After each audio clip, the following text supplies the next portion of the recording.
today we're giving you a preview of what you can expect for the weekend. Of course, it is Costa Maya weekend, and one of the events that are taking place, we have two artists in who are going to tell us about what they're going to be doing. And we also have producer Devin Peyrefitte on the end. In the middle, Samantha J back in Belize. And on the end, we have Abner Babil, who's also an artist. Good morning and welcome. Good morning. Yes. All right. So, of course, we got to start off with finding out from you, Samantha. You were in Belize very recently. In Belize, we say you drink the water and you have to come back. So is that what happened? Yes, that's what happened. Yeah. I love it here. I came here, I don't even know how long ago. It was probably a month ago. And I went to San Pedro and I did a concert over there, and it was so much fun. So I'm back now. I'm doing a bunch of stuff. On Saturday, I'm going to Girls E Poorhouse. And then there's Jaguars after that. Going to do some appearances, and then, you know, I have like a music video. Yeah. We're planning up. Babil. A lot of fun? Yes. Yeah. So let's just backtrack a bit. I think you are well known as an artist, and so it's a great time to kind of catch up on what you've been doing. So tell us. I mean, starting from when I was 15, I did tight up skirt. Me and the girl in the tight up skirt. Yeah. And then, you know, the music video dropped, and from there, a lot of different things came about. I started touring the East Coast of the US, and then I went to the West Coast, and that's where I'm staying right now. I'm staying in LA. I dropped a bunch of songs. I have League of My Own featuring Deja Love. I did a little song on YouTube named Hot Girl Anthem. I just put that one out for my fans. And recently I have done a bunch of like singles, collaborations. My most recent is one with Egyptian. Yeah, Samantha J Egyptian Picture. That's like one of my favorites right now. And then I did one with Shensia and Azaria from Trinidad, who was also known as Flippo before. That one's called Show Off, and there's some music videos on my YouTube, Samantha J Live. You can check it out. Otherwise, from that, I had a song, you know, for like soca scene, Your Body. That was on like the Physique Rhythm by what's her name again? Julian, big up yourself. I just wake up, you see me. But yeah, like I've been doing a lot of music, and I have a lot more to come. Like this song. Island Gal. Island Gal. Yes. I'm really excited about that. Obviously, I came all the way back to Belize to shoot the video. It's all love, you know. Now, let's talk about that. So at 15, that's such a young age to enter the industry, and you had this mega hit. I'm sure, you know, as you get older, your music changes, your perspective on what you want to do to entertain an audience changes. Tell us about what type of artist you consider yourself to be today. Today, I mean, I'm the same. Even though I was 15, now I'm 21, I'm the same person. Nothing really changed. I'm still a little island girl. You know, I still love to sing about all different type of stuff, because Tight Up Skirt was more about the confidence and all that, and I still bring that to the music. But I also bring like pop music. So I have a song named Babil featuring Rock City. That's more like pop, island pop. I have Rockets, that's way more pop.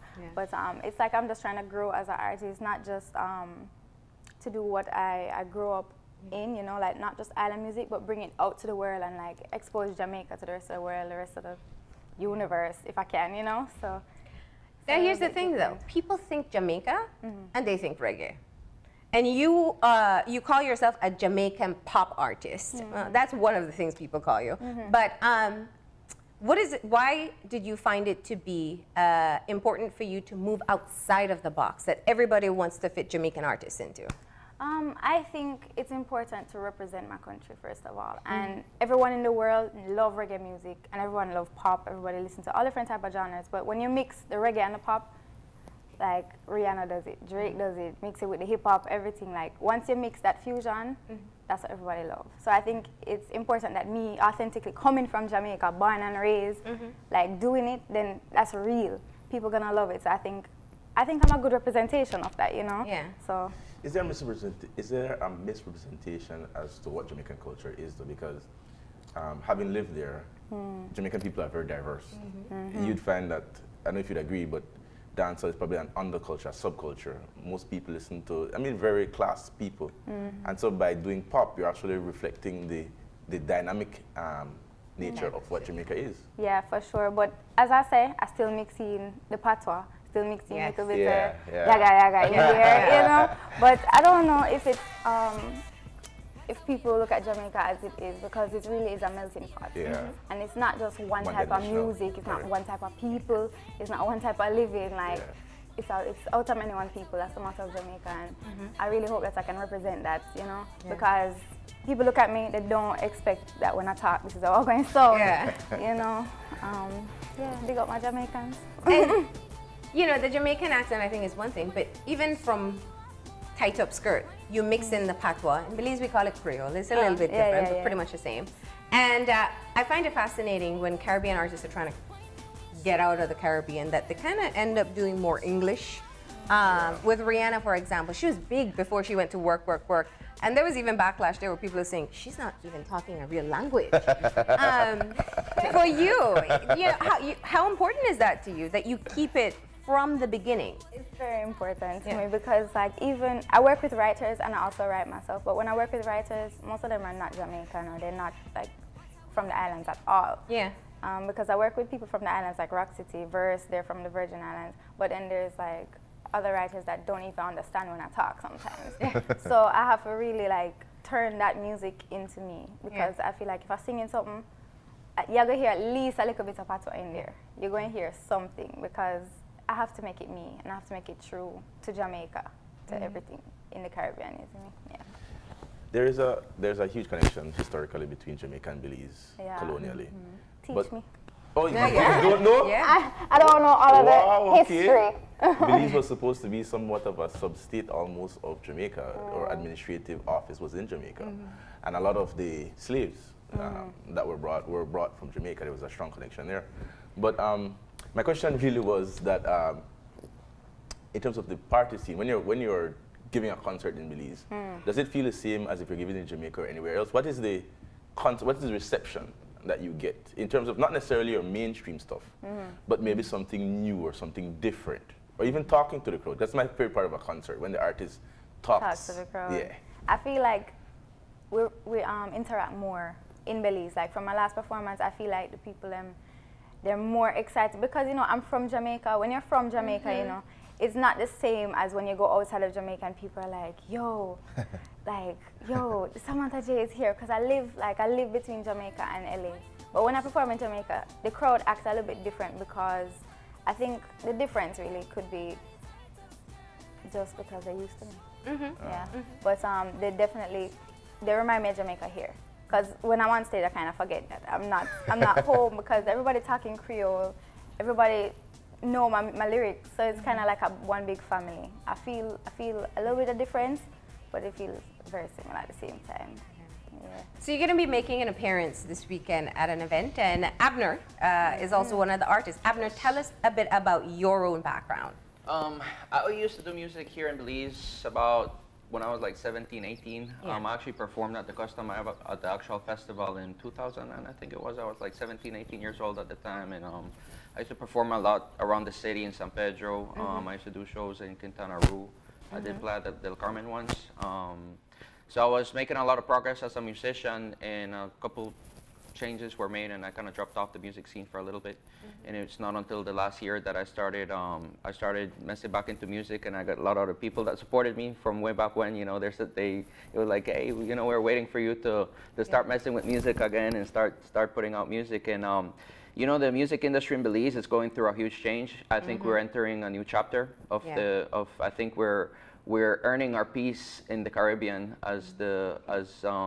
in the music industry in the Caribbean. We're not earning it. We're going for it. You know, we're trying to go for it.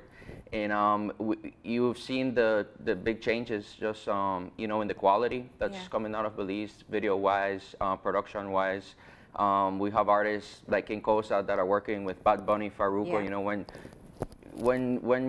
before we wouldn't dream of having a Belizean artist working with you know, top line artists. We have Perf that's producing for Vaz Cartel, producing for a lot of the big dancehall artists. So I think we're entering that new chapter of the music industry in Belize, and and we're not content. We want to go bigger. We want to go better. We want to push as far as we could, and we don't want to earn our piece. We want to take it, you know. And we're very happy that Samantha could be a part of it.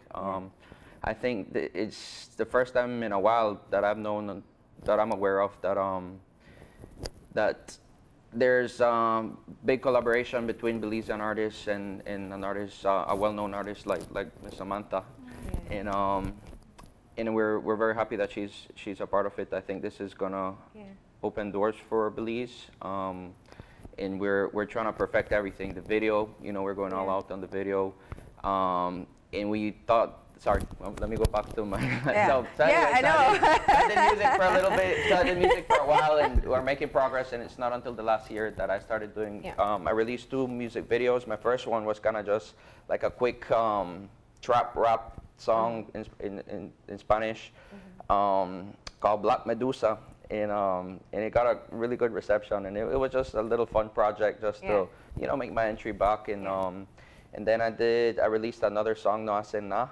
And it got really good reception, and you know, I didn't expect to get the reception that I got, just making my entryway back into music in Belize. You know, it's interesting. We had a conversation last week with a rap artist, Prophet, and he's been somebody who's been working behind the scenes for so long, and you know, he's coming back out. He wants to put himself on the stage.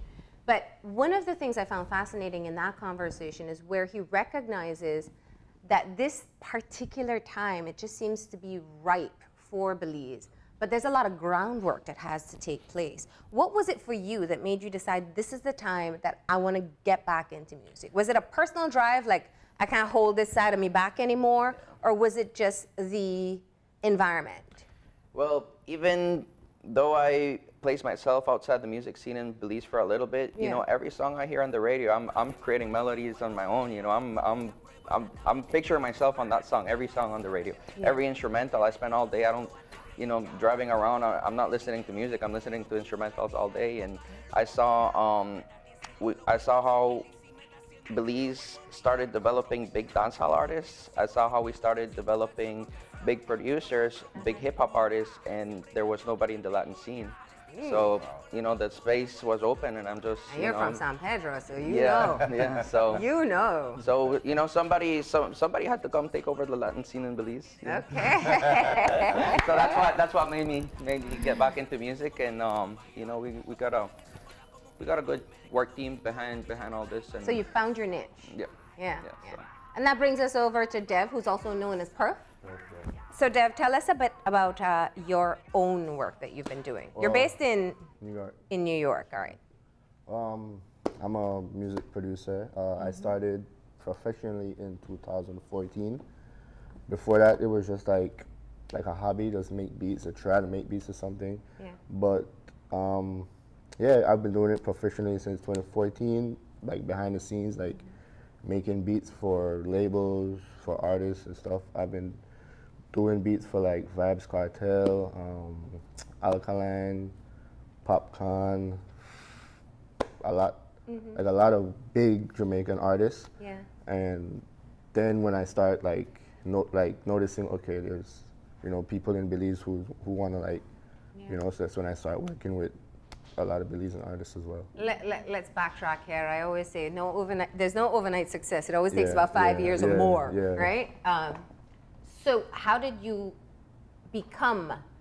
how did you get in contact with some of these bigger names? How did they find your work? And well, they didn't find, they never found my work. I'm just persistent with it and just like, yo, I make beats, you know, like listen to this beat or listen to this beat. And, a notable beat that I did was, I worked on this album, well, like not work on the album, but I did a beat with this producer from Jamaica called TJ. And like I had sent him like a couple beats in 2013 actually, and he never responded back until 2015, saying that I just came over an email, such and such, and they like 2 of the beats. So like after that, it was like, all right, well, I forget about the beats there. And I was like, all right, and then we just started working, and then that's when they came out with Fever, and there's another song on the album that they did called Western Union, and that was like the first like major scene where like people in the industry start, okay, well, all right, this youth. Who made your beat? Yeah, it's, stuff like that. And like that's the thing that a lot of people don't know, like fans or people like who's not behind the scenes, like they don't know who's doing what. Yeah. So like that's that's my role in with working with Jamaicans. So you said you were just kind of dabbling with it, but you were persistent. You had a goal in mind. I would hit up labels like on Instagram or Facebook, like, like, yeah, hey, like, can I send you some beats, stuff like that. And it just became a thing that, like, I would send one person, and then they would release that song, and then they would get word that, oh, okay, it's him that did it, or stuff like that. So like that's how like I start growing in the industry, wise with like other producers and artists and stuff. Yeah. Can you tell us about how it works financially? Because I mean, it's a huge industry. And it's something I can do. I know there are local producers here who do beats, but how does it work financially? Is it lucrative, and how are you? It's a royalty system. Yeah. I mean, it's like different producers, I guess, do their stuff differently, because like there's like young producers who don't know the business, who would just like sell a beat, and like don't know exactly like how the business work and stuff. But then they have other producers who like know it and be like, okay, well, I'll take 50% of the producer's royalty and stuff like that. So that's how most of us do it. Like we would be like, all right, well, if I send you a beat and you're gonna use it, like you would hit me up and be like, all right, well, this is how much percent you're gonna get, stuff like that. So like that's pretty much how it works. And like for an exact price, nobody knows. Like nobody knows. It'll make me jealous. So don't do that. I think you might want to change careers, right? But what's on our way out. So what's your new goal for each one of you? Every artist wants someone they want to work with. They have a place they want to perform, somebody they want to produce a beat for. Tell us, what are your goals at this point in time? Right now, my goals as a producer is to help pioneer the Belize music industry. Like, I work with a lot of Jamaicans, mostly labels, like producers, and I'm getting into the American music side, like the hip hop scene. Yeah. And in everything I do, that I try to see I could incorporate Belize into it, to like try to take it to a next level, because like you said, Prophet said, the industry it's ripe, and it's true, because there's a lot of hidden talents in Belize, and people are like, yo, who's that? Who's that? So if I get a chance to be like, okay, well, like you could do something with him, then like that's my contribution to like help build the industry, And then this song with Samantha and Abner, it's in the perfect direction to help build it. So how did this collaboration come together? Well, actually, we already started working with the song with one other dancehall artist, Stig, and we were already working on the song here, and I was actually, because I live in the U.S., so I was actually down here doing some work. We're doing some work here, and Samantha was actually in the country, and it just, for some reason it just came to my mind. I said, you know what, this song, it's got a real commercial island vibe. It's I think it has all the elements to have commercial success, and the only thing lacking is some maybe a good big dancehall artist on the song. So we reached out to Samantha, and she liked the song. She liked the song. The middleman actually sent me a voicemail that she said, hey, yo, I got this already. And I'm like, yo, that was really nice. So I was like, okay, good. We're getting there. This is happening, and but she was actually here just for a short period of time, so we couldn't get anything really done, and it wasn't until afterwards that we finished working on the song, and we're actually still finishing up some details on the song, but yeah, that's how it came about, and we decided, we don't want to release it without a music video. We already got, we got Perf on the project as well to help out, so. So you probably get people hitting you up all the time. What was different about this? What was different was that I was here, and I was with DJ Smalls, big up DJ Smalls, and he played it for me and Topper, because we were here together the last time, and when I heard it, I was like, yo, this have a vibe. This is nice, and I was like, I can jump on this real quick, because I've been here, and it's almost like a vacation spot. So then I was away from all the tracks in my email, and then all of a sudden I heard this one, and I was like, yo, yeah. I just started writing. I was actually on my way to get a massage. And then I was like listening to it, and then I put on the phone, and then when I got up, I just had like the whole thing ready, and I was like, yeah, okay, I'm doing this. So I went back to LA and I recorded it, and I said, yo, I'm gonna come back and do the video. Yeah. I really liked it, so. So Perf, tell us about why you jumped on the project. They actually included after like, you know, like Abner and they wanted me to do the production side of it. So like I work with Sig a lot, so him working with other artists is, you know, it's always like, all right, let's do it. So like it was always, and then they told me, oh, Samantha is going to be on it too. I was like, perfect, you know. you know, all of us together is, you know, is something insane. So I was like, you know, like it was a perfect opportunity. So. It's a Belizean Jamaican mashup. Yes. Yeah. To be shot only in Belize. Yeah. All right.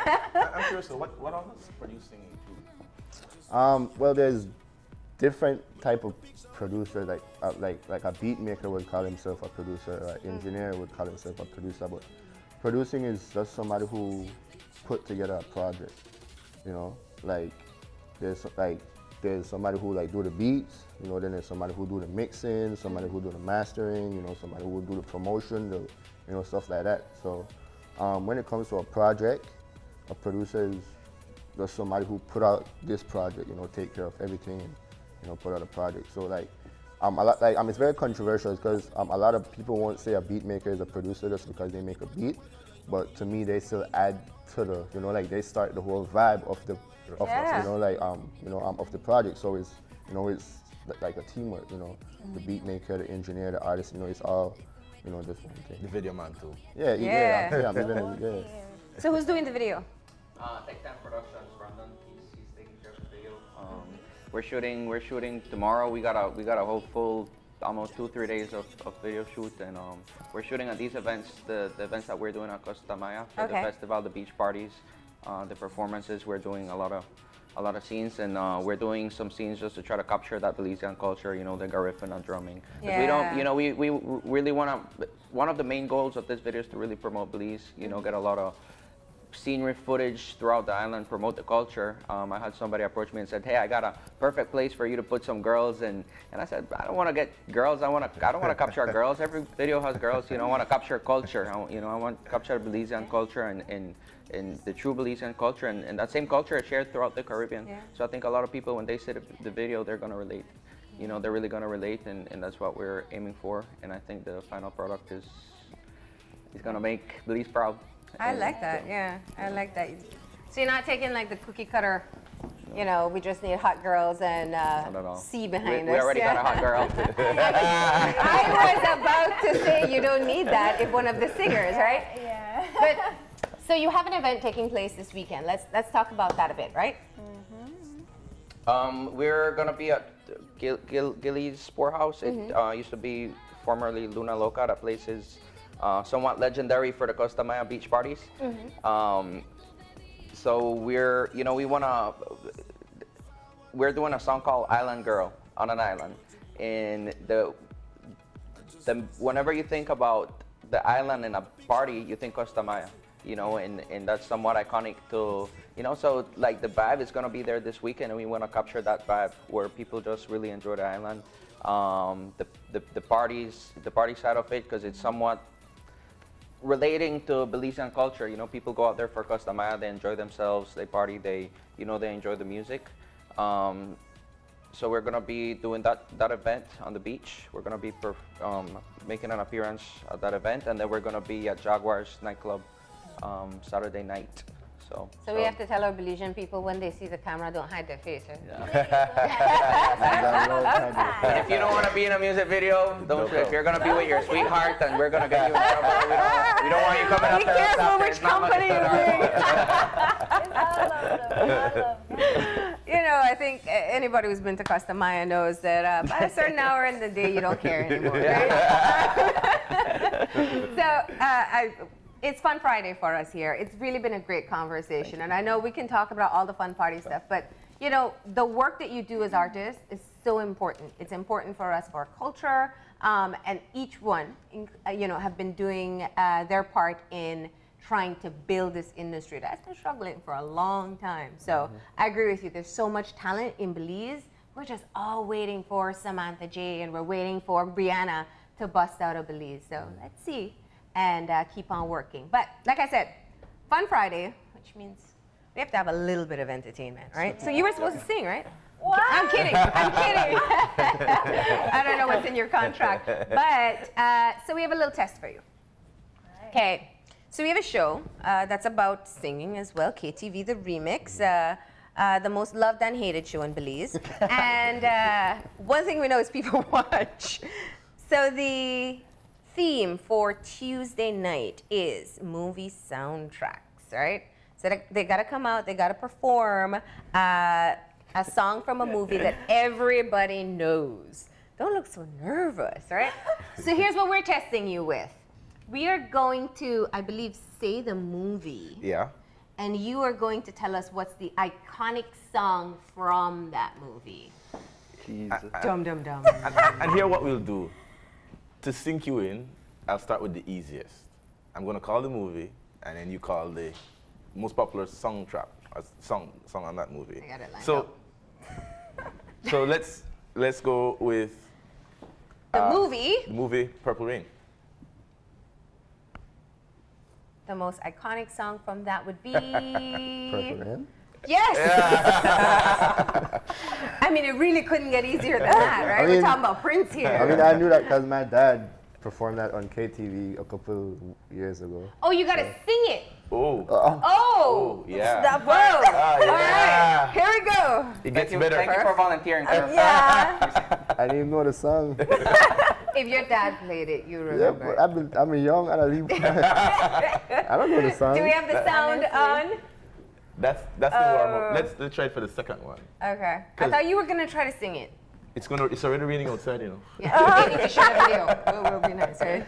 And the next one is Waiting to Exhale. Oh my goodness. Sam. Wow. It's one of my favorite songs. Me too. Yeah. Female artist sings it. Yeah. Can we get the song on? Yeah. Whitney, Is the speaker up?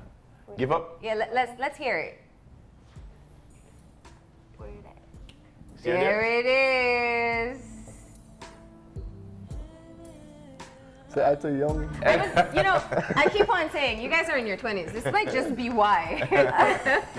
My mom used to have this movie for a deep cassette. I think you need to skip one generation. I agree. All right. So ask us about Frozen, you know, or Moana. Okay, this one you'll know. This one I'm sure. The next movie is Dirty Dancing. We're talking the old Dirty Dancing, right? Samantha. No? You can't look for me because I don't know. Dirty Dancing. You don't have to sing. You can tell us. Sampled from this before ever? Never? Give up? That feels so I had the time of my life. Had the time of my... They're the singers. I'm trying to sing. Get it. All right. Okay. All right. So this one, I'm sure you're going to get this one. if you don't know this, we're going to be really worried. Like, really Titanic. worried. Oh, Titanic. I done Celine Dion. Every breakup has had this one. Come on. I know the artist, but I don't remember the name of the song either. My heart will go on. All right. Next up. Popular demand. Frozen. Right, Frozen. You got to sing it though. No.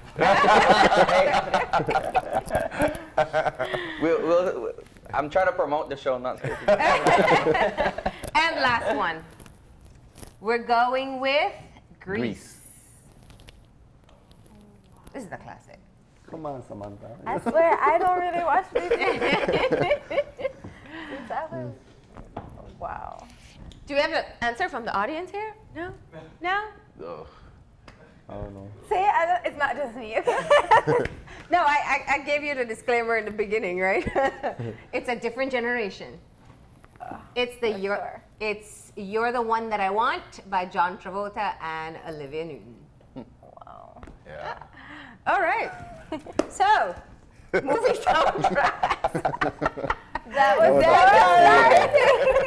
You just want to embarrass everybody when they come, right? No, we thought it was easy. No, but it's been great, and thank you for being great sports. You didn't sing Purple Rain, but we won't hold it against you, right? You'll be making the beats for the next big hit like that. Yeah. We want to wish you the best of luck. Samantha J, thank you for coming back. Thank you for having love for Belize and wanting to help to promote it. Abner and Stig, we wish you the best of luck on the song. I hope you have a beautiful video, and when can we see it? As soon as we finish wrapping up the footage, we're taking all the footage back to the US. We have a company up there that's going to edit it. Hopefully we can plan a release together, and hopefully within the next month, because we're trying to push this as soon as possible. So no better time than September. Yeah. Right, Ken? Yeah, absolutely. Best month in the world. All right, we're going to go ahead and take a break, and when we come back, first of all, it's Flashback Friday, and we're going way, way back. 1998, Costa Maya. Take a look at what it used to be. And then we're going to get moving into Brock It Down with Jenny. We're talking about the effects of sleep deprivation. Stay tuned.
The show from beginning to end had a distinctly Guatemalan flavor, but that was by design, as opening night of the 6-day festival was also Guatemala night.